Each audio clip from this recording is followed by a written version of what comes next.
Ikumbukwe kuwa ndio kwanza tunaenda kuanza utekelezaji wa dira mpya tarehe 1 mwezi wa 7.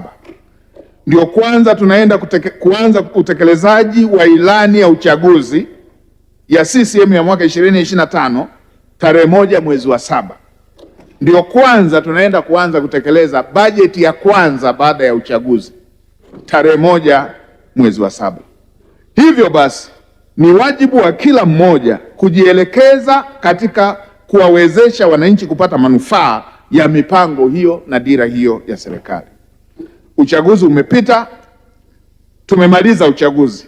Sasa tuende kufanya kazi.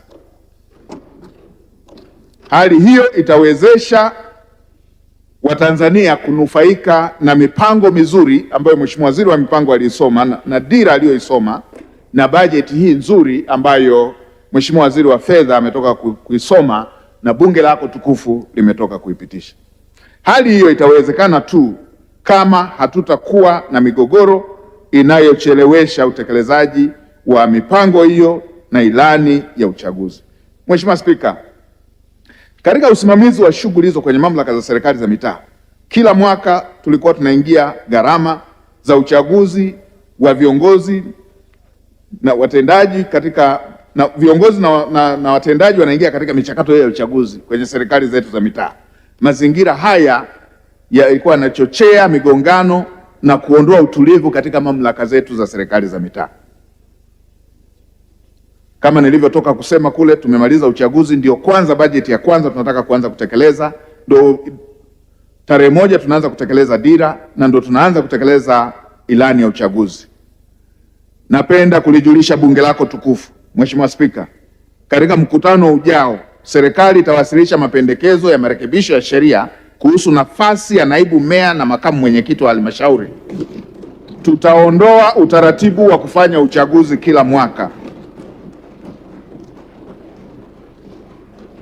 lengo ikiwa ni kubadilisha mfumo wa sasa ambao chaguzi hizo hufanyika kila mwaka, na sasa tutaenda kwenye kuweka uchaguzi ambao uchaguzi ukishafanyika basi uhai wa waliochaguliwa kwenye nafasi hizo za meya na naibu meya pamoja na naibu mwenyekiti utakaa katika kipindi chote kama ambavyo inafanyika kwa mwenyekiti na makamu mwenyekiti.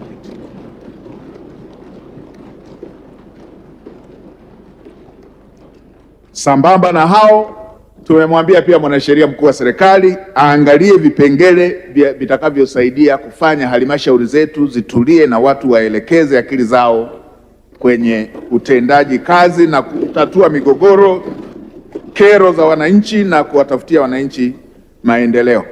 Utaratibu wa sasa wa mnamaliza uchaguzi wa naibu meya, naibu mwenyekiti wa halmashauri, wiki inayofuata anaanza kampeni ya uchaguzi unaofuata mwaka ujao.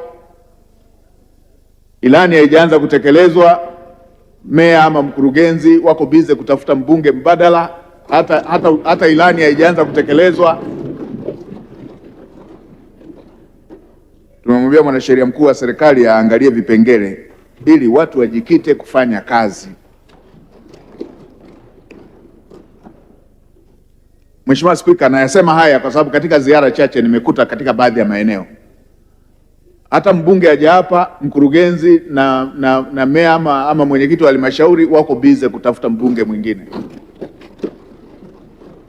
Naibu meya hajaanza kazi, diwani mmoja anatafuta nafasi ya naibu meya ama anatafuta nafasi ya naibu mwenyekiti.